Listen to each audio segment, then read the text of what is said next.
video broadcast. We appreciate your participation and hope that you'll continue to join us as we work through this study. It's been an enjoyable study for me, simply because I learn every time I delve into something like this. So it's a privilege and an honor. And we're thankful for the technology that allows us to do this in this time of the pandemic.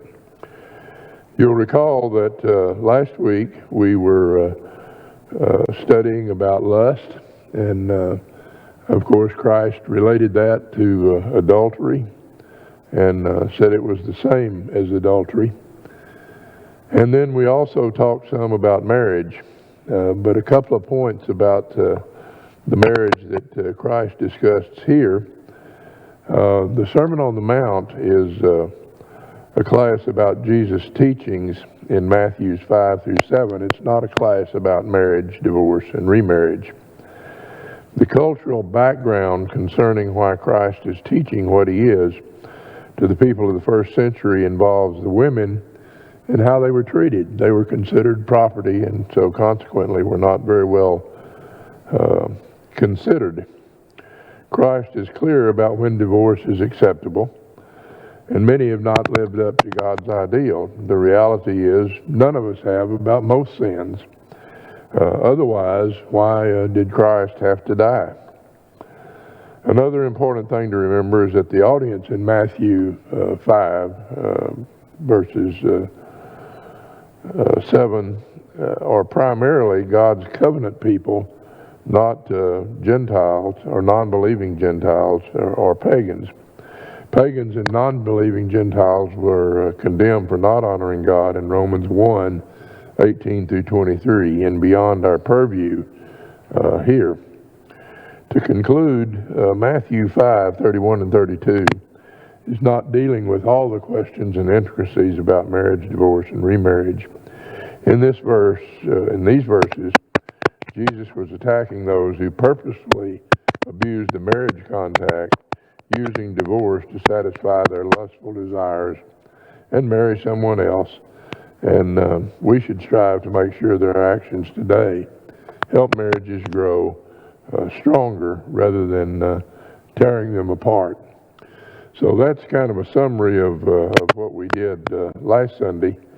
And this morning we're going to begin with Matthew 5, 33 through 37, where Jesus teaches about vows and oaths. If you will, join me in a word of prayer as we begin. Father, we're so grateful for the privilege that we have of being together for this time of study. We just ask you to go with us as we study. We pray, Father, that you'll give us always an enthusiasm to grow and learn and mature as Christians, become more Christ-like in our actions and our activities. And we know that through the study of the Sermon on the Mount, we come to an understanding of how Christ would have us behave and how we should follow his examples. We ask you to go with us in our study, bless it, and help us to learn and grow. These things we ask in Christ's name. Well, vows and oaths, as Jesus is teaching about them in 33 through 37 of chapter 5, is not something that's particularly common today, but there are lessons from this that apply to our daily lives that will help us to be more Christ-like in the things that we do, and in particular in the things that we say in our communication with others. In Jesus' day, people commonly made oaths or vows. Although God's law took these vows very seriously, many of the religious leaders had invented legal maneuvers to get around keeping their oaths. Jesus told his followers not to use oaths, period. Their word alone should be enough. And James also discussed that in James 5:12, where he reinforced this thought. Are you known as a person of your word? Do you know people who are not or who don't honor their word when they give it? Truthfulness seems so rare that we sometimes feel compelled to end our statements with I promise or I swear or whatever. If we tell the truth all the time, we have less pressure to back up our words with an oath or a promise. So, moving on to Matthew 5:33. Again, you have heard it said to the people long ago, do not break your oath, but keep the oaths you have made to the Lord. So this fourth example in the Sermon on the Mount focuses on people's words. Jesus did not refer to any specific commandment, but he summed up Old Testament teachings on the subject of oaths and vows. And you can find those in Exodus 20 and Leviticus and Numbers and Deuteronomy.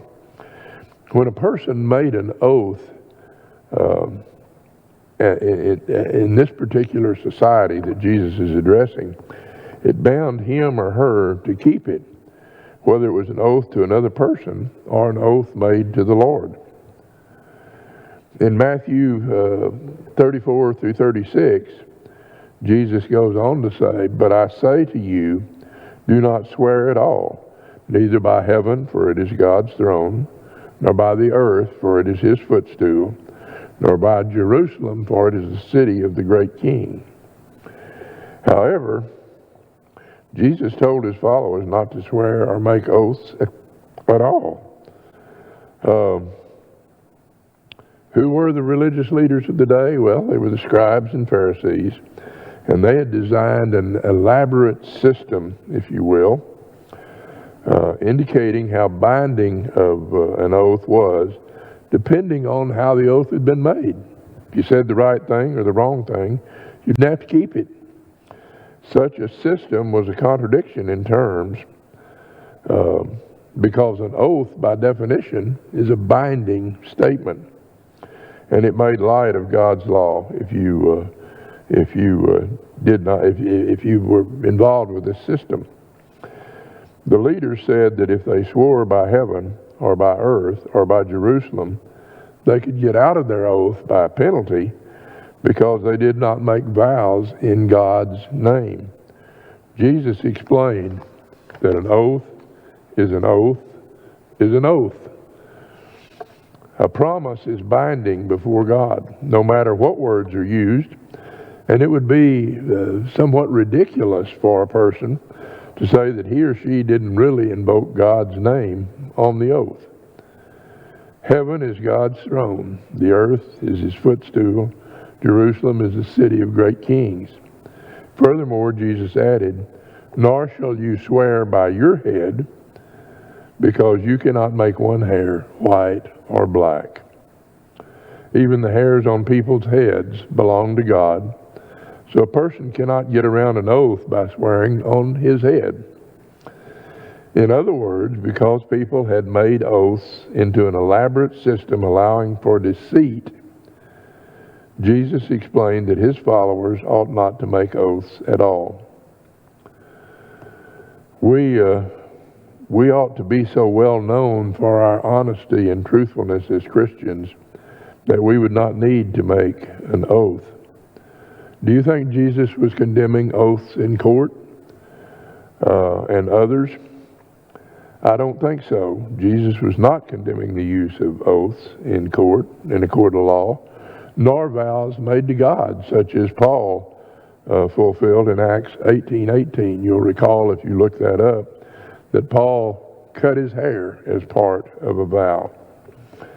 But the kind of statements that added an I promise or honest or any of other statements that we add on the end of our sentence to make it sound more binding or more true, Christ's followers did not need to say that, and Jesus explained why here in a moment in 5:37. Each time Jesus used the pattern, you have heard it said, but I say to you, he was presenting a traditional standard upon which to base the higher standard of what God's intent was. Rather than let people off the hook, Jesus set the hook a little bit deeper. Jesus spoke about oaths in order to point out that they were not the main problem. What do you suppose the main problem was? Well, if you made oaths and broke it, you told lies, then integrity was the problem. And that's what Jesus is addressing here, in a very real sense, is the integrity of the speaker. Oaths were no substitute for personal integrity. A liar's vow expresses a worthless promise. But when a person of integrity says yes or no, that person's simple word can be trusted. We need to make integrity our standard and not have to worry about whether or not we need to add some I promise or some other honest expression to swear on the Bible, swear on my mother's grave, those sorts of things. Oaths, as we said, are no substitute for personal integrity. In Matthew 5:37, Christ said, "Simply let your yes be yes and your no, no. Anything beyond that comes from the evil one." Jesus simply emphasized that his followers should tell the truth. Integrity, again, is the issue. When they say yes, they should mean yes. And when they say no, they should mean no. Consequently, people can trust and believe anything else that's said as well. Those who add to their words with an oath imply that their words cannot be trusted. Interesting thought. When you start adding these other things, then you better call into question what the person has said to you. The phrase "from the evil one" is also translated just "from evil" in some translations, revealing the sinful one's need to back up words with a vow. People need oaths only when they're telling a lie is a possibility. Believers know that they are accountable to God for every word they speak, so they will speak truthfully and do what they promise. You can read Matthew 12:36 to see that we'll be held accountable for every word that we speak, whether that's a word in speaking to others, other Christians, other people, period, whether it's a word that we sing, whether it's a word we say in a prayer. We're going to be held accountable for those. Keeping promises builds trust and makes committed human relationships possible. Well, are you the kind of person who can't say no when some caller asks for a donation? Are you the kind of person who takes on too much at church and consequently has trouble getting around all of it? Are you the kind of person that worries over whether people like you? Do you worry over whether or not God likes you? If so, this verse is your first lesson in assertiveness training. You need to learn how to say yes and mean it, and how to say no and stick to it as a child of God. Try this. The next time someone asks you to do something you cannot accept or don't want to accept, resist the urge literally to launch into a 20-minute explanation of why your schedule conflicts are so busy that you can't get it done. Just say, "I'm sorry, but no, I won't do that." Pretty soon you'll start believing in your own yes and no as genuine reflections of your intention. You'll be you again and not someone else's image of you. So, here all of a sudden, in a lesson about vows and oaths, which really had a greater meaning to the Jews that Jesus was talking to in the Sermon on the Mount than it ever would to us, there are still lessons there for us. And as we just said, assertiveness training can help you to say yes and mean it, to say no and mean it. And you don't have to offer a lot of excuses. You can just say no and leave it at that. Okay, we're ready to move on to the next section, which is Matthew 5:38 through 42. Here Jesus is going to talk about retaliation, or revenge, if you will. What is retaliation? Why do we think retaliation is important as human beings? Well, let's see what Jesus says about retaliation. When people hurt us, often our first reaction is to want to get even. Instead, Jesus said we should do good to those who wrong us. Instead of keeping score, we should love and forgive. You know, God writes with a pencil. When He forgives, He forgets. He erases it. We don't have much luck with that as human beings. But we should learn to love and forgive when we are wronged. This is not natural. It literally is supernatural, if you will. And only God can give us the strength to love as He does. In the following illustration, Jesus uses hyperbole again, that is, extreme examples, to make a point about the attitudes of His followers. You have heard it said, an eye for an eye and a tooth for a tooth. This example came from God's law as recorded by Moses in Exodus 21, in Leviticus, and in Deuteronomy. And while the law sounds severe to us, it is time to set guidelines against what may have been escalating personal vendettas among people. The principle of retribution gave judges a formula for dealing with crime in the day. That is, make the punishment fit the crime. The law limited vengeance and helped the court administer punishment that was neither too strict nor too lenient.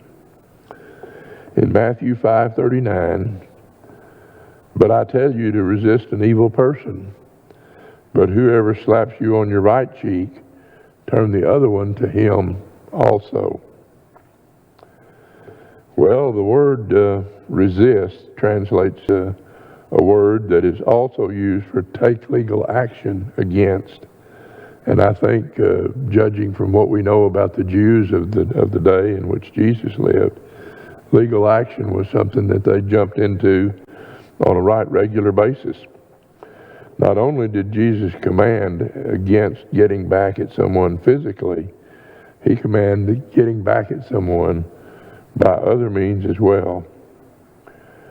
Jesus focused on the attitudes of His followers when dealing with evil individuals. The word advocates getting even, the world advocates getting even, looking out for oneself and protecting one's personal rights. You believe that's true today? Do we often get caught up when someone wrongs us? We tell our best friend we've got to get back at that person. I think it's very true today, and I think that's because we're human. And as we said, it's not something that we can easily get away from.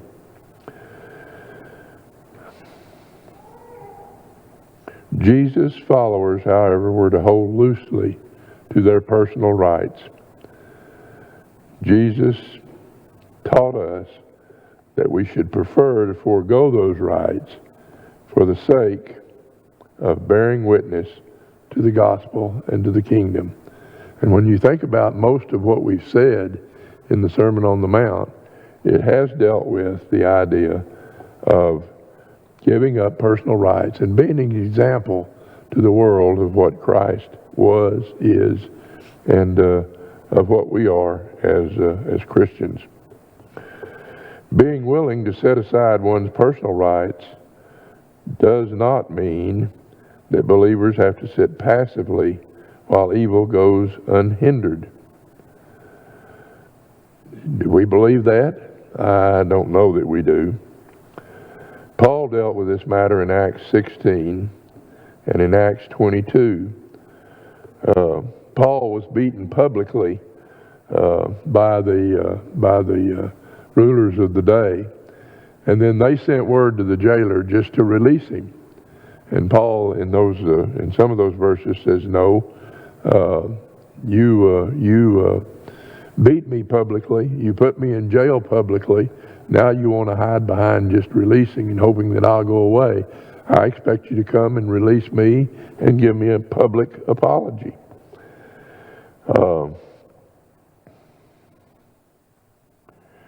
Plus, it was the case that beating a Roman citizen was not permitted, and of course Paul brought that to their attention on an occasion or two, and that's what ultimately took him to Rome for his appeal to Caesar.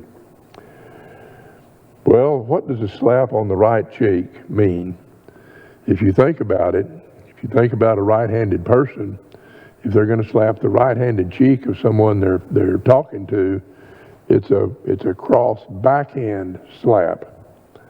A person was literally a blow from the back of someone's hand.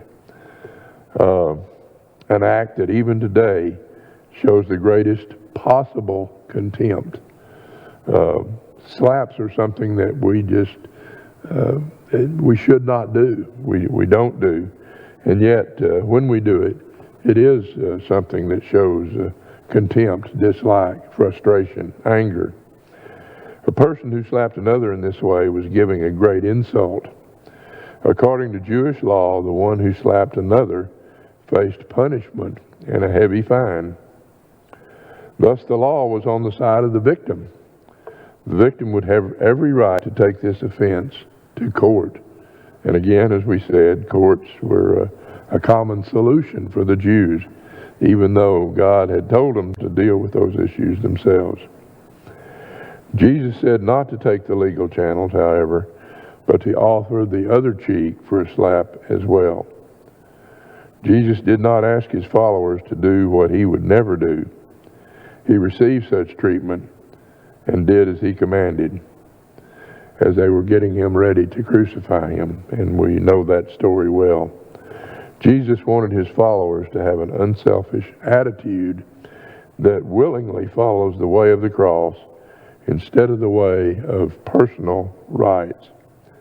They should entrust themselves to God, who will one day set all things right. To many Jews, these statements were offensive. Any Messiah who would turn the other cheek was not the military leader to revolt against Rome, and that's what they were looking for.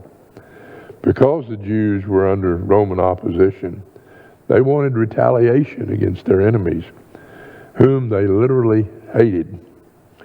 But Jesus suggested a new, radical response to injustice. Instead of demanding rights, give them up freely. According to Jesus, it's more important to give justice and mercy than it is to receive it.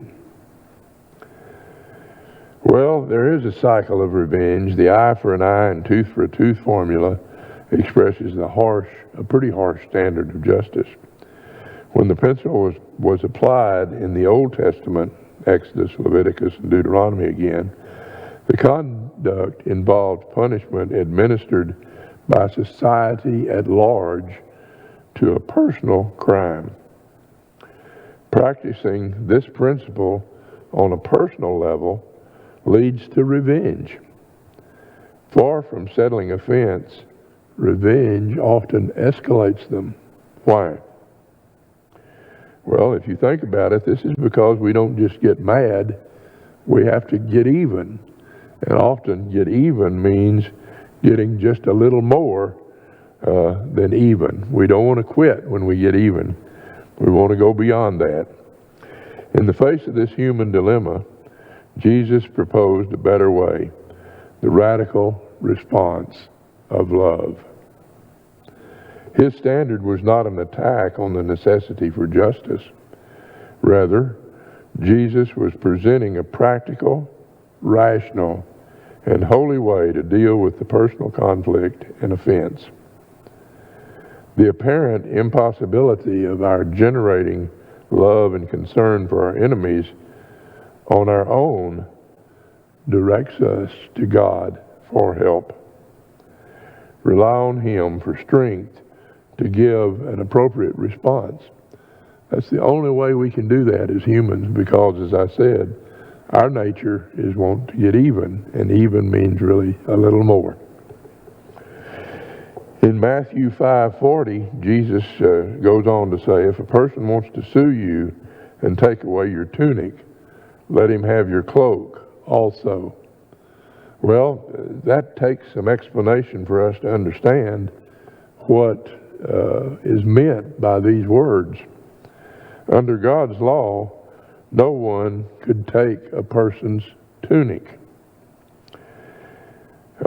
You might read Exodus 22, verses 26 and 27, which says, if you take your neighbor's cloak in pawn, you shall restore it before the sun goes down, for it may be your neighbor's only clothing to use as cover. In what else shall that person sleep? And if your neighbor cries out to me, I will listen, for I am compassionate. The cloak was the most valuable possession. Making clothing was difficult and time-consuming in this time. As a result, cloaks were expensive, and most people would own only one. Well, if they had only one cloak, how else could the cloak be used? A cloak could be used as a blanket. It could be used as a sack to carry things, gather things up in. It could be a pad to sit on. It could be a pledge for a debt, and of course, as clothing. In this case, the person was suing for the tunic. The tunic was an inner garment worn next to the skin. Jesus said to let the person take both. Again, Jesus focused on the attitude expected of his followers. They should hold their possessions very loosely. And we'll talk about that as we move on. The things we have are not ours. They belong to God. We're just using them. In Matthew 5:41, Jesus says, and if anyone forces you to go 1 mile, go also the 2nd mile.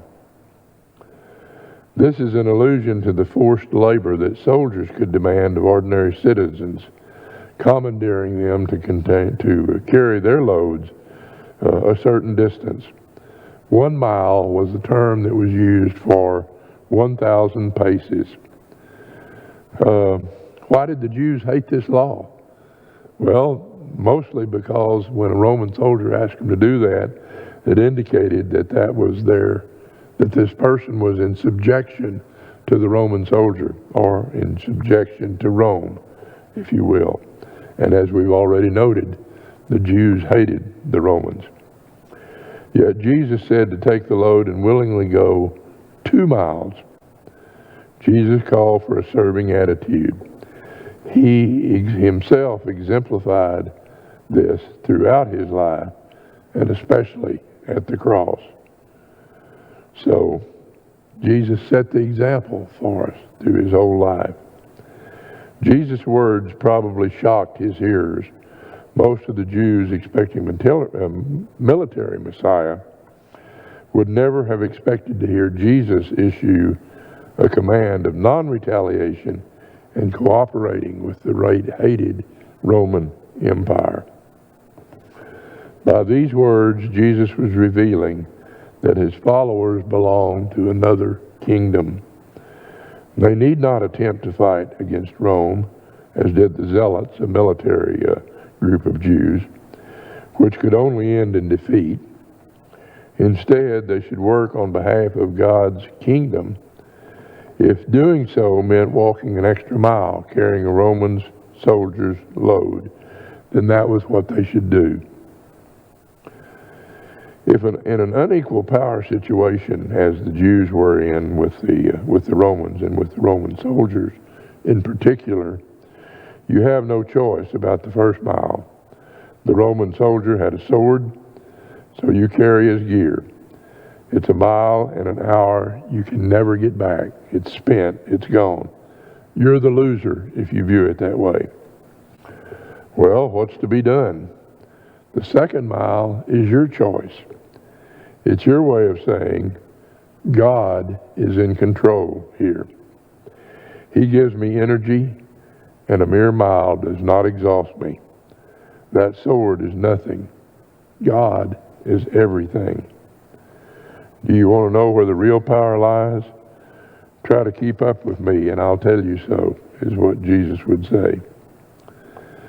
Matthew 5:42 says, "Give to the one who asks, and do not turn away from one who wants to borrow from you."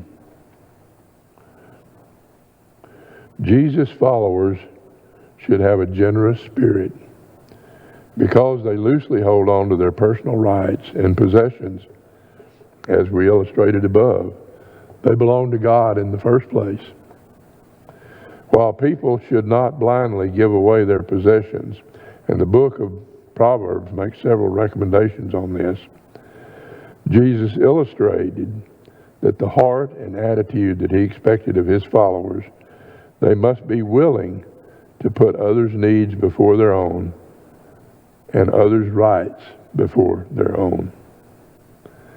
So, as we move through this and begin to wrap up today's lesson, we've talked about vows and we've talked about revenge or retaliation. Both were particularly applicable to the Jews of that day, but they are also particularly applicable to us. The vows teach us that we should simply honor our word, whatever that is, whether it's yes or whether it's no, we need to honor that. As far as revenge, a lot more difficult perhaps. Integrity is important. Revenge is what we do as humans, and it's very difficult not to let that revenge literally eat us alive. We just feel like we've got to get even. Jesus said that's not what you do. You turn the other cheek. You love your enemies, as we've read elsewhere. So it is the case that we are not to retaliate. We're not to seek revenge. And now, in the next lesson, as we'll start next Sunday morning, Jesus is going to teach us in Matthew 5:43 through 48 about loving enemies. So we'll pick up there next week and see what Jesus has to say about loving our enemies. Thank you for your participation this morning. I hope if you have questions or if there's something that I've said that you misunderstood, that you'll please contact the church through the website or through the phone number at the church office, and someone will get back to you to clarify those points. Thank you again for your watching this lesson. We hope to see you again next Sunday. Have a great week.